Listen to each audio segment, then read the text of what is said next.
Hello dear students, welcome back to educational world of Odisha. Educational world of Odisha रे आपण मानक स्वागत जनाऊँगी। तो पिला माने आज आम सप्तम श्रेणी विज्ञान बहीटी पढ़ा।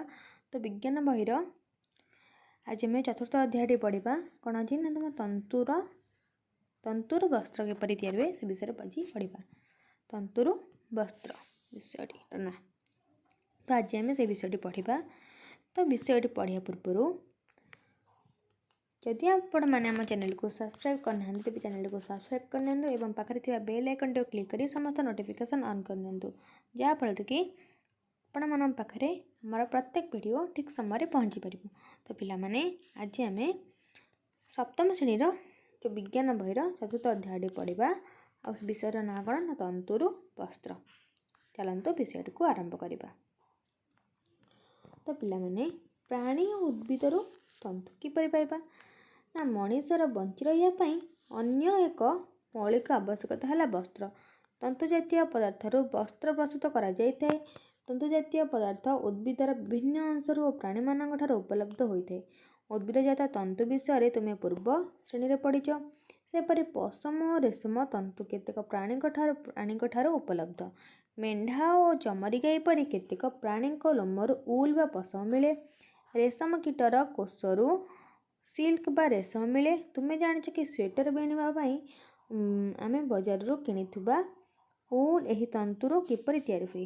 रेशम कीटर कोषारू रेशम बाहर करी एथिरे किपरि सिल्क लुगा बुणा जाए।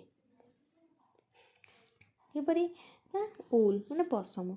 मेंढा छेली चमरी गाई और अन्य केतेक पशु मान लोमरू पशम मिले। ये सब प्राणी गहलिया लोम शरीर को कौन करे गरम रखे। मेंढा शरीर में दुई प्रकार लोम थाए, यथा मोटा लोम और नरम चर्म लोम। नरम और पतला लोमरू पशम तंतु मिले। केतेक जातिर मेंढार केवल नरम लोम थाए। आजिकल विभिन्न प्रकार पद्धति अवलंबन करा जे केवल उन्नत मानर नरम लोम थे मेंढा सृष्टि करा जाय पारुछि। ए प्रक्रिया को मनोनीत प्रयोजन कहुए। कौन कहे ना मनोनीत प्रयोजन कहुए। तो पिला माने देखो केतेक जातिर भारतीय मेंढा कौन जातिर नाम, पशमर प्रकार, मिलुथिबा राज्यर नाम। अच्छा, जातिर नाम कौन लोही। कोटी ना उन्नत मानर पशम कौन मिले राजस्थान पंजाब रे मिले। तापर आसला जातिर नाम कौन रामपुर बसीर। पशमर कि प्रकार ना माटिया लोम।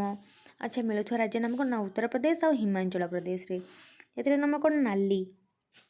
एटा कौन ना गालीचा पशम रे। तो ये कौ राज्य में मिलूँ ना राजस्थान पंजाब हरियाणा। तब जातिर नाम कौन ना बाखरावाल। कौन कि प्रकार पशम ये ना साल पशम। ये कौट ना जम्मू काश्मीर। तापर जातिर नाम है मारवाड़ी आला मोटा पशम। मिलुथिबा राज्य है गुजरात। तब जातिर नाम है पतनवादी। पशम कि प्रकार ना मोजा गेंजी इत्यादि। मिलुथिबा राज्य नाम है गुजरात। तापर आसला बजार में मिलुथिबा पशम मध्य अधिकांश मेंढा लोमरू प्रस्तुत। अन्य केतेक पशुर लोमरू मध्य पशम मिले। हिमालयर पार्वत्य अंचल यथा लद्दाख अंचल चमरी गाईर लोमरू पशम मिले। जम्मू काश्मीर मिलुथिबा अंगोरा पशम अंगोरू छेली लोमरू तैयारी। काश्मीर छेलीर लोम बहुत नरम। एथिरू तैयारी साल को पश्मीना साल कहुए। ओटो लोमरू मध्य पशम प्रस्तुत हुए। दक्षिण आफ्रिका लामा और आल्पाका लोमरू पशम प्रस्तुत हुए। केतिक छेली विषय गाई छेली ओट सबू काश्मीर छेली लामा आल्पाका सब विषय देखी चित्र तांकर।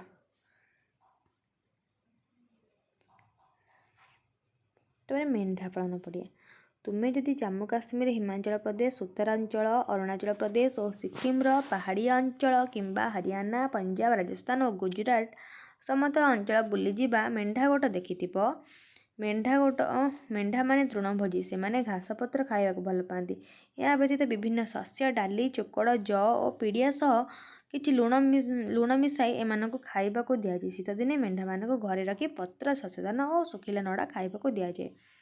तापर रेशमरू लोमरू लोमरू पशम किपरि प्रस्तुत हुए ना, मेंढा लोम विभिन्न सोपान उपलब्ध करा जाए। पशम उत्पादन हुए और सेथिरु शीत पोशाक ଓ ଚଦର ବୁଣାଯାଏ। ପ୍ରଥମ ସୋପାନରେ କହିଛି ପ୍ରଥମେ ମେଣ୍ଢାର ବର୍ଦ୍ଧିତ ଲୋମକୁ ମୂଳରୁ କାଟି ଦିଆଯାଏ।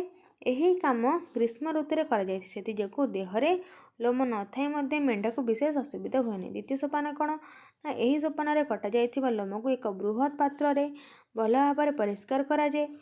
ଏହାଦ୍ୱାରା ଲୋମରେ ଲାଗିଥିବା ଧୂଳି, ମଳି ଓ ତେଲିଆ ପଦାର୍ଥ ସବୁ ବାହାରିଯାଏ। ଏହି ସଫା କରିବା କାର୍ଯ୍ୟ ଏ ମେସିନ୍ ଦ୍ୱାରା କରାଯାଉଛି। ତୃତୀୟ ସୋପାନ ହେଲା ଏହାପରେ ଲୋମରୁ ପରିଷ୍କାର କରାଯାଇ ଭିନ୍ନ ଭିନ୍ନ ପ୍ରକାର ଲୋମକୁ ଅଲଗା କରି ସଜାଇ ରଖାଯାଏ। ତାର ଚତୁର୍ଥ ସୋପାନ କହିଛି ସମସ୍ତ ଲୋମରୁ ଅତି ଛୋଟ ଲୋମ ଗୁଡ଼ିକ ଅଲଗା କରାଯାଏ। ତୁମେ ପିନ୍ଧୁଥିବା ସ୍ୱେଟରରେ ବେଳେବେଳେ ଏହିପରି ଅତି ଛୋଟ ଲୋମ ଥିବାର ଲକ୍ଷ୍ୟ କରିଥିବ। ଛୋଟ ଲୋମ ଗୁଡ଼ିକୁ ବାଦ ଦେବା ପରେ ତନ୍ତୁକୁ ପୁଣି ଥରେ ସଜାଇ ଶୁଖାଯାଏ। ବର୍ତ୍ତମାନ ପଶମ ତନ୍ତୁ ପ୍ରସ୍ତୁତ ହୋଇଗଲା। ପଞ୍ଚମ ସୋପାନ କ'ଣ ଛେଳି ମେଣ୍ଢା ଲୋମର ପ୍ରାକୃତିକ ରଙ୍ଗ ସାଧାରଣତଃ କଳା, ଧଳା କିମ୍ବା ବାଦାମୀ। ଏହି ଶୁଖିଲା ତନ୍ତୁକୁ ଆବଶ୍ୟକତା ଅନୁଯାୟୀ ବିଭିନ୍ନ ରଙ୍ଗର ରଙ୍ଗାଯାଏ। ତାର ଷଷ୍ଠ ସୋପାନ ହେଲା ଶେଷ ସୋପାନରେ ତନ୍ତୁଗୁଡ଼ିକ ସଳଖ କରି ଗୁଡ଼ାଇ ସୂତା କଟାଯାଏ।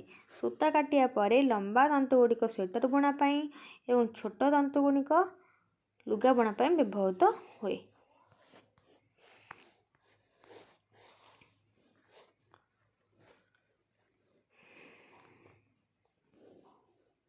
ବୃତ୍ତିଗତ ସଙ୍କଟ କ'ଣ ନା ପଶମ ଶିଳ୍ପରେ କାର୍ଯ୍ୟ କରି ଆମ ଦେଶରେ ବହୁ ଲୋକ ଜୀବିକା ନିର୍ବାହ କରନ୍ତି, କିନ୍ତୁ ଏହି ତନ୍ତୁରୁ ପଶମ ପ୍ରସ୍ତୁତି ସମୟରେ ତନ୍ତୁକୁ ପରିଷ୍କାର କରିବା, ପୃଥକ କରି ସଜାଇବା ଏବଂ ଅତି ଛୋଟ ଲୋମରୁ ଅଲଗା କରି ଶୁଖାଇବା ସମୟରେ ଏଥିରେ କାର୍ଯ୍ୟରତ କର୍ମଚାରୀ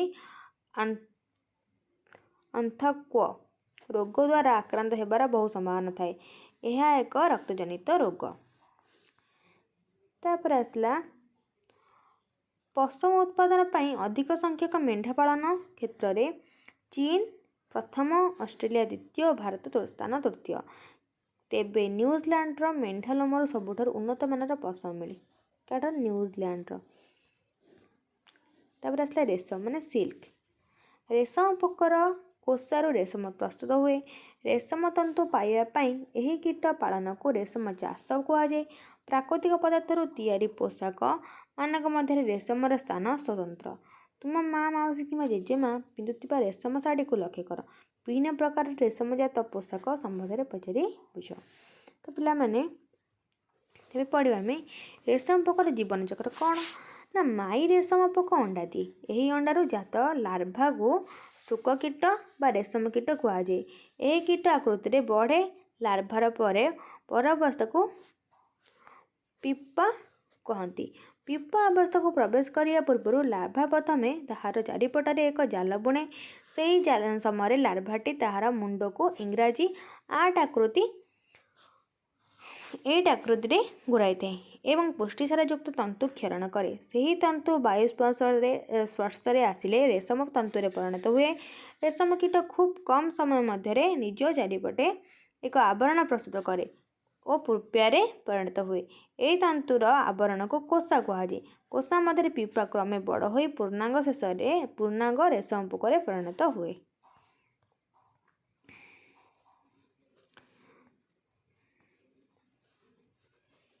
ତାପରେ କହିଲାଟି ରେଶମ ପୋକର କୋଷାରୁ ରେଶମ ତନ୍ତୁ ମିଳେ। ବିଭିନ୍ନ ପ୍ରକାର ରେଶମ ତନ୍ତୁରୁ ପୃଥକ ଧାରଣର ସୂତା ବାହାରେ, ଯଥା କ'ଣ ନା ତୁତ, ଟସର, ଇରି ଓ ମୁଗା। ଓଡ଼ିଶାରେ ତୁତକୁ ପାଟ, ଟସରକୁ ମଠା, ଇରିକୁ ଏଣ୍ଡି ଓ ମୁଗାକୁ ମୁଗା କୁହାଯାଏ। ତୁତ ରେଶମ ପୋକ ସବୁଠାରୁ ଅଧିକ ଚାଷ କରାଯାଏ। ପୋକର କୋଷାରୁ ବାହାରୁଥିବା ରେଶମ ତନ୍ତୁ ଅତ୍ୟନ୍ତ ନରମ, ନମନୀୟ ଓ ଚିକ୍କଣ।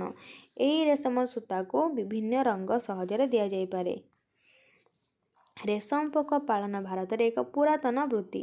ବ୍ୟବସାୟିକ ଭିତ୍ତିରେ ଭାରତରେ ଅନେକ ପ୍ରକାର ସୁନ୍ଦର ରେଶମ ବସ୍ତ୍ର ପ୍ରସ୍ତୁତ ହୋଇଥାଏ।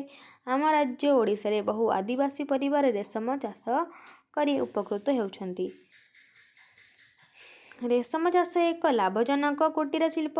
କୃଷି କାର୍ଯ୍ୟ ସହିତ ରେଶମ ଚାଷ ଅତି ସଫଳତାର ସହିତ କରାଯାଇ ପାରୁଥିବାରୁ ଗ୍ରାମାଞ୍ଚଳର ଗରିବ ଲୋକଙ୍କ ଆର୍ଥିକ ମାନଦଣ୍ଡର ଉନ୍ନତି କଳ୍ପେ रेशम चाष को लोकप्रिय करने आवश्यक। रेशम चाष पर विशेष किसी वैषयिक ज्ञान कौशल अधिक मूल्यधन किंबा बिजुली शक्तिर आवश्यकता नहीं। एणु जेकोसी दुग्धर एणु कौन दुर्गम अंचल में चाष सफलतार सह करा जाई परिबो। रेशम पोक पालन और रेशम वस्त्र उत्पादन में स्त्री लोक मानकर भूमिका अत्यंत गुरुत्वपूर्ण। कोषार नरम रेशम तंतु बाहर करी एहाको पर्यायक्रमे रेशम सूतारे परिणत करने कार्य स्त्री लोकों द्वारा सुचारू रूपे संपादन हुए।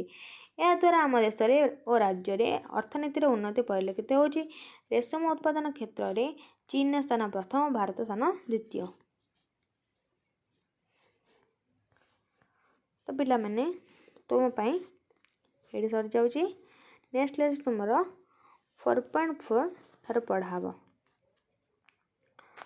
तो पिला माने जदि तुम मानक वीडियो भल लगी या लाइक शेयर कमेंट माध्यम आमको जनइबे। जदि तुम आम चैनल तुम कि नुआ अच्छ तेज चैनल को सब्सक्राइब करने को भूलिबेनि। तो पिला माने आज क्लास टी एडी समाप्त है। धन्यवाद।